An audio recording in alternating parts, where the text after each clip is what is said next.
Mike Devine, the Doctor of Truth, and I've got a. If you're watching on video, and you can watch on video, just go to my Facebook page at AM 1400 KBFD or yourfortdodge.com. You can see as well as hear what happens in the studio.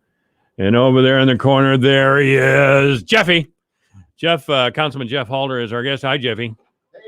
Oh, I got to turn your microphone on there if I wanted. We on? We good? Yeah. We're hot. All right. So we have. You can see him, but you just can't hear him. Yeah. So good afternoon. Hello. I'm gonna shift this way. There you go. Kind of better.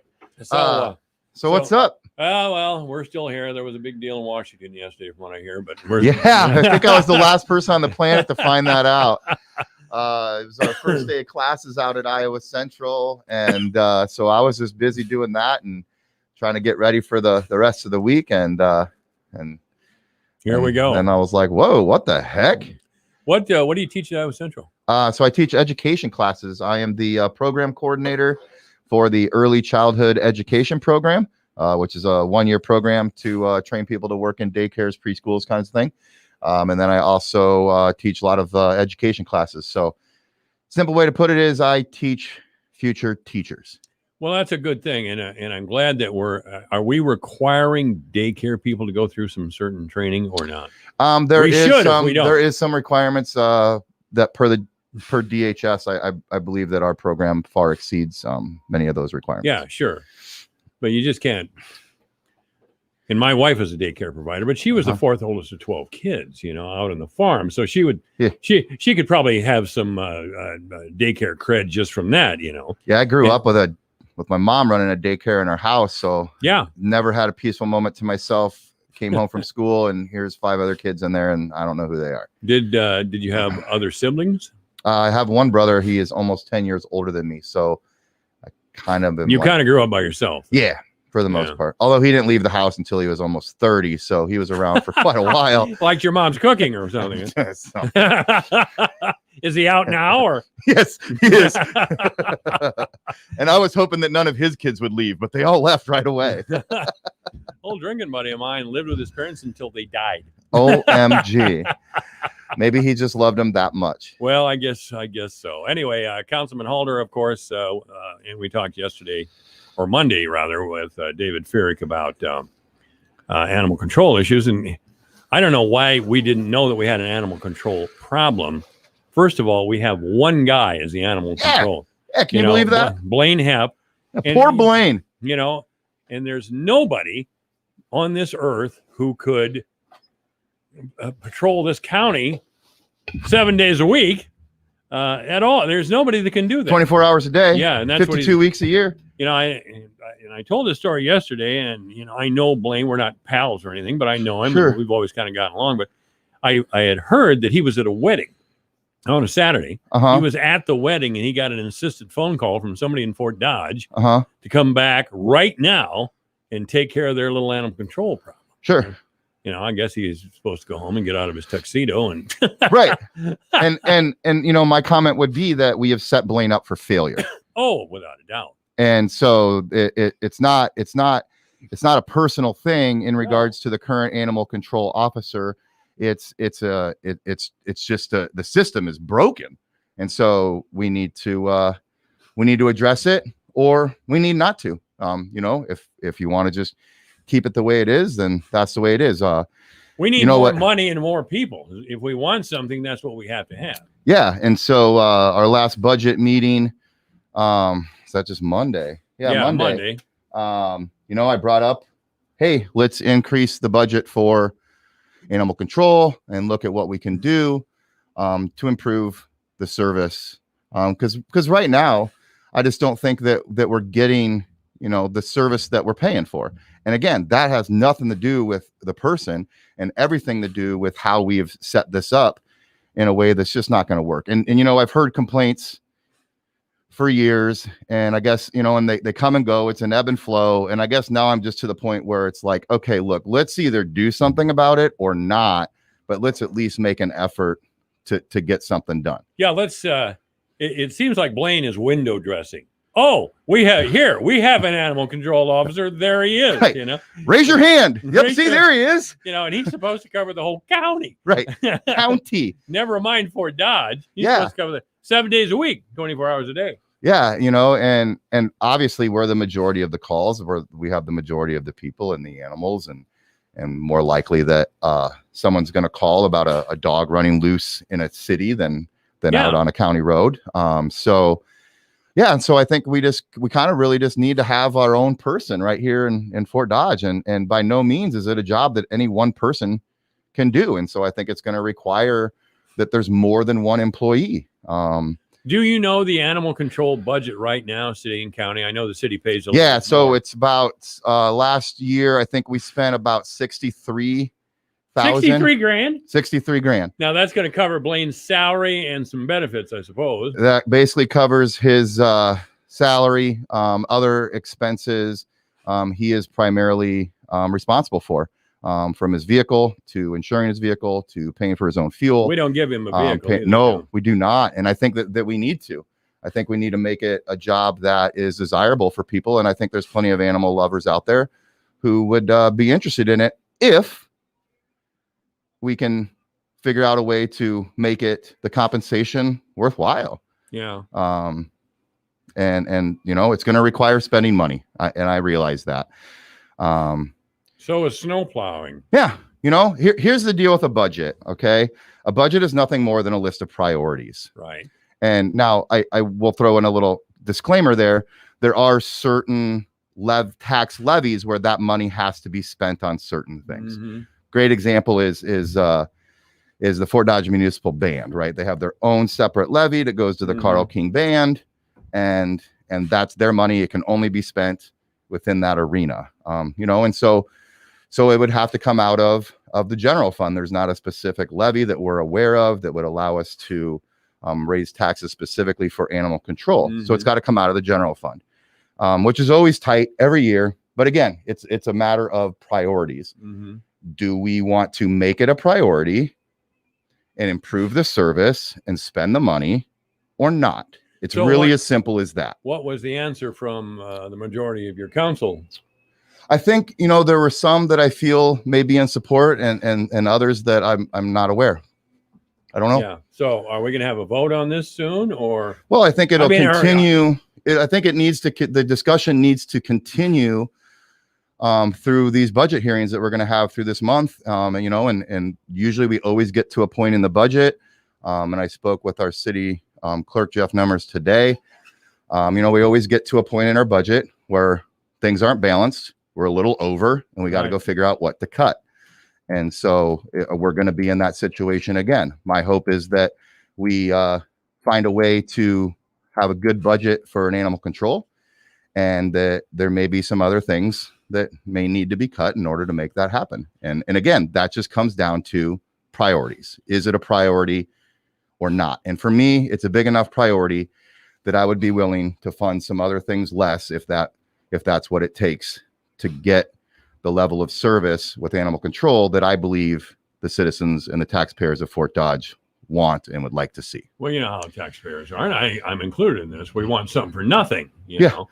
Or at least you want to get something out of what you pay for, right? That's right. That's right. And so if we have to double that budget so that we can get something that people can see and feel good about, then maybe they're more comfortable with that than the 63 grand that we're being spent now. 63 grand is not going to cover it for the city. I mean, it just isn't. I mean, that's Blaine, and he'll probably stay an employee of the county and the city, I assume, in a future scenario. That very well could be.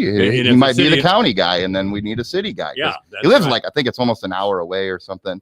Does he live in, where does he live? I don't know. South. He doesn't live in Webster County? No, he lives in Webster County, but I think it's south.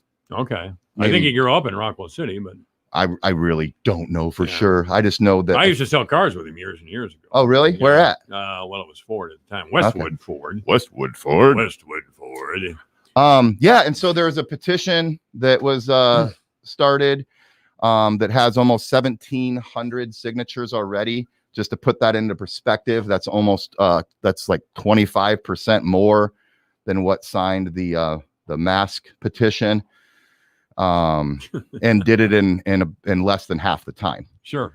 So I was going to ask you. To me, that shows that there is great interest in people wanting to see better service from animal control. And that was really the point of the petition is we'd like to see better service. Who would like to see better service? Sign this petition. And almost 1,700 signatures in a quick amount of time. So to also put that in perspective, if you guys remember when we had the bees thing, yeah, right? The girl was going to lose her bee farm. That received that has a total of 1,900 signatures. So this is a petition that is probably going to receive more signatures than any petition that's ever been circulated in the 7 years that I've been on the council. Of course, it's easy to get people to sign a petition sometimes, you know. Sure, it can be. And then you say, well, that means we're going to spend more money, and they freak out, you know.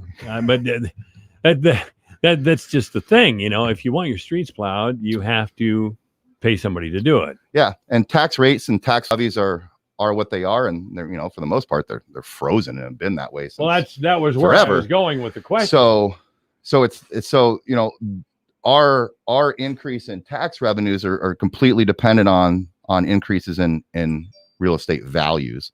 So when your tax bill goes up, typically that is a direct result of your property values going up. Okay. All right. But still, we can't do much because the state has set these limits. Yeah. And they've been locked at what they are again since 1977. Since like I was still wearing a diaper or before I was a twinkle in my mom's eye, somewhere within that time frame. But yeah, it was the 70s. I know. In 1977. How old were you in 1977? Oh, I was born in December of 1976. So depending on what month it was, I was. You were in diapers. Yeah. All right. Is your father still alive? I don't really know. Oh, you lost him years ago. I was basically abandoned. But your mother was obviously hung on to you. I mean, yeah, she died when I was 29. Oh, I'm sorry to hear it. Aren't you glad you brought up all the good news? Well, no. Yeah, so no, I never really knew my biological father, and yeah, my mom died when I was 29. So yeah, but I got a great wife, and I got a great family that I married into, and so I'm very fortunate. That's for that. All good. Yeah, that's all good, and you got to go to Warburg and play football, and got to do a lot of things. Yeah. And grew up in Iowa City, the People's Republic of Iowa City. Yeah, got a couple master's degrees, and here I am. You have two master's degrees? Well, I got one more class I got to finish for the second one. So I don't quite have that second one yet. Where are you getting them online from U of I or what? My first one was from University of Phoenix. That was when I was living in Las Vegas. And the second one that's not quite done, I did with Morningside online. Okay. Morningside's a great school, great graduate program, lots of flexibility, and most importantly, the price is right. Yeah. Briarcliff is the Catholic school, right? Yeah. And Morningside is it's a private, but school. I don't remember. It used to be church affiliated. A lot of schools. Right. I'm not sure if it is or isn't. I don't remember. It doesn't really make any difference. I was recruited by him a long day ago. That time I wasn't. You were recruited by Morningside? Yeah, back in my high school days. Oh, to play football for Morningside. Yep. Okay. But you decided to stay a little closer to home with Waverly. Yeah. Well, yeah, Was it Waverly or Waverly? Yep. Okay. Yep. But yeah, so I mean, really, that's kind of my take on animal control. I believe that my role as a council member is to try to represent the people of Fort Dodge and their needs and wants, and I believe that having a good, high quality service for animal control, I believe, is something that the people of Fort Dodge need and want. Yeah. So if you do not want that, please let me know. we have a definite need, though. Or be democratic. Start a petition to say no. I don't want to spend any money on animal control. I've seen dogs way too many times tied up in the middle of the night in terrible freezing temperatures and howling and wailing. What's Blaine Hepp supposed to do? Get out of bed at 2:00 in the morning because these people are idiots? Yeah. I very nearly have gone over and picked up dogs right out of the backyard of some houses, and I regret now that I didn't. Yeah, and another thing that has gone unmentioned is, we don't know for how long Blaine wants to do this. Blaine's my age. Yeah, so there may be a time where he decides that physically this isn't something that he wants to do, or mentally or emotionally this isn't something that he wants to do. And so then where are we going to be? You know, and my other concern is the fear of not having a facility to take the animals anymore if no one is going to agree to a future contract to have impoundment options for the animals. And so, you know, my opinion is that a lot of this is kind of just hanging on by a shoestring, and at any time it could all just go away, and we won't have the personnel or the facilities to even have animal control. Yeah. And so I'd like to get something done, get something solid put in place with a future plan, so that we can have high quality service and that it can continue, and we don't reach a point where we wake up one day and no one wants to sign the contract and we got nowhere to go or nothing to do. Well, again, can we afford it? I mean, with the state restrictions, can we hire a staff of 3 or 4? Again, do you want to make it a priority? Yeah. It's as simple as that. It really is. You know, that's all that a budget is. I have a personal budget. My wife and I have a household budget. And if there's something that we want or feel that we need, then it's a matter of going and looking at that budget, figure out where you're going to make it happen. Well, but it sounds like from you and Fury that due to the state restrictions, we're kind of limited in our priorities. In other words, the question I have, if we increase our budget for animal control, are we going to rob somebody else? Are we going to get rid of a fireman? Are we going to get rid of overtime for snow? I don't think that we would do that. But are there areas that could decrease to make room for that? Absolutely. So it's just a matter of, again, do you want to make it a priority or not? But the same things. Look, we've always been restricted by the same numbers. Right. Okay. Things come up. We find $25,000 here. We find $25,000 there in the middle of a budget. We're not talking millions of dollars here. Would you be in favor of increasing the budget, even if it meant staff decreases in another department? Me personally? Yes. I think that there would be something that could be worth looking at and seeing what would be the impacts of services in those other areas. So yeah. I guess if you were a short, direct answer, yes. Okay. All right. Okay. But not police and fire, I take it. No, I don't think that would fly over well with anybody, right? I think that I think that we show through our budget and what we spend on police and fire that is a priority of Fort Dodge, and I think that it'll always be a priority of Fort Dodge. It's got to be. And so without police and fire, what do we need a city budget for? I mean, so it's a matter of looking at what are some of is having this additional thing in this department a larger priority than animal control. Taking a little cut from this department, a little cut from this department, and a little cut from this department. Is that a big enough priority to take that money from those departments and put it into animal control? Yes or no? Mm-hmm. It truly can be that simple. I mean, working the numbers and figuring out how it's all going to work in the end is the difficult part. The easy part is it a priority or not? Is it, do you believe that, or let me rephrase this. How many people do you think we needed in animal control department here in Fort Dodge? Just Fort Dodge. Not minimum of 2. A minimum of 2. Absolutely. Do you think that's enough? I think it can be. Okay. And those 2 people would have altering shifts so that not one person is on call 24 hours a day, 365 days. But if they had alternating shifts, they'd always be on duty. I mean, there'd be somebody during the day, there'd be somebody during the evening, and the next week maybe the evening person would be on the days. Or wouldn't 3 people work out? Or you do 3 on, 3 off, 3 on, 3 off, and you work 24 hours because you're on call. All right. You got 3 days off. Next person takes those 3, and you just rotate.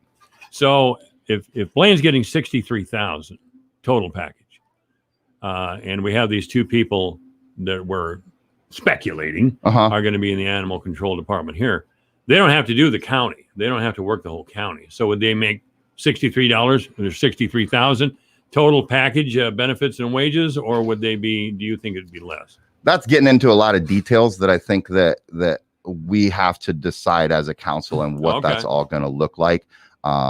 my biggest goal is that I want to speak up on behalf that I feel it's a big enough priority and that I'm ready to take some action on it. My hope is that others will too.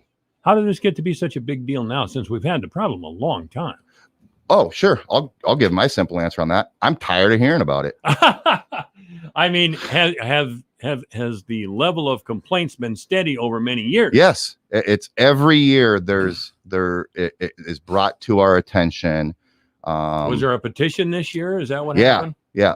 No, I was contacted by someone and encouraged her to start a petition. That's typically the advice that I give people. And how many people put their names on the petition? So it's just shy of 1,700. I checked right before we started. I think it was 1,665. That's pretty good for one person. So and the mask mandate, I believe, got like 1,334 is where that one's at, and the B one was at like about 1,900. Whatever happened to the B lady? Oh, it all worked itself out, and she kept her bees. Okay, well, that's good. Yeah. So where are we at as far as mask restrictions? You brought that up.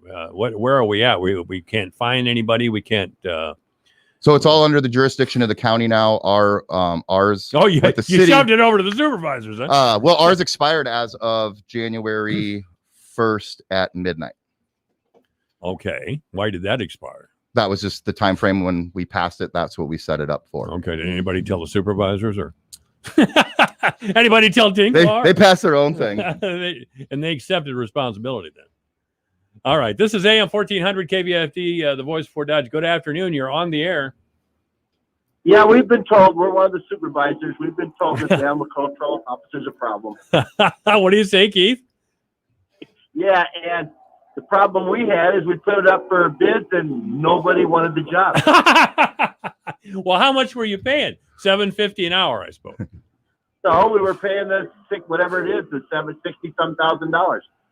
Yeah. Would you do that job for that much? Because I wouldn't, Keith. No, not one person came up and said they wanted the job. So that's the problem, is we can't find anybody to do the job for that money. Well, not a single individual. Not for the way that we're asking them to do it. Would you be in favor of having a 3-person county department or something?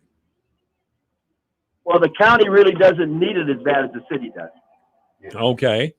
So you're comfortable with then one person as the animal control officer for the county? I would say, yeah, but that's not going to work out. We need to do it as a together. Why do you think it wouldn't work out? Well, it's better to have, I don't care, but I think we should do it as a team. The city and the county work together and find a person or persons to do it. All right. Are we having breakfast this weekend or not? Yes. All right. What time? 8:15 or? And right now he's a county employee. He's not a city employee. Oh, Blaine's a county employee? That is correct. Okay. Yes. Okay. Well, and the city pays 75% of the bill, I believe, and we pay 25%. Well, Jeff brought up a good point. I don't know how much longer Blaine's going to work. I mean, he's probably 70. Right in there. Yeah, and the real problem is nobody wants to do the job for the money we're paying. Well, yeah, that's it. So are you prepared to pay more money or not? If we have to, we have to. There's no way to get around it. You get up there to 200,000, let me know. I don't think that's I don't think it's going to happen either. No. I don't even know if I would do it for that much if the requirement was that I was on call 24 hours a day, 365 days a year. Hey, Keith, that's way too much. Thanks for calling, Keith. Yep. All right. Yeah, Jeff, you got anything else? No, it's tomorrow's Friday. Be safe. Spread kindness. Spread kindness. Don't go to the Capitol and break in. Don't do anything of those things. Don't go down to city council and threaten to punch out any of the council members. Wait, well, there's a couple of them you could be all right with. Anyway, thanks, Jeff, for being here. You're welcome. Thank you. Michael Devine, the Doctor of Truth. Does anyone have anything they'd like to confess? At AM 1400 KBFD. 335. Have you seen what's happening with the stock market? Record highs every day. How long can this possibly go on for? By the way, this is exactly what happened right before the 2000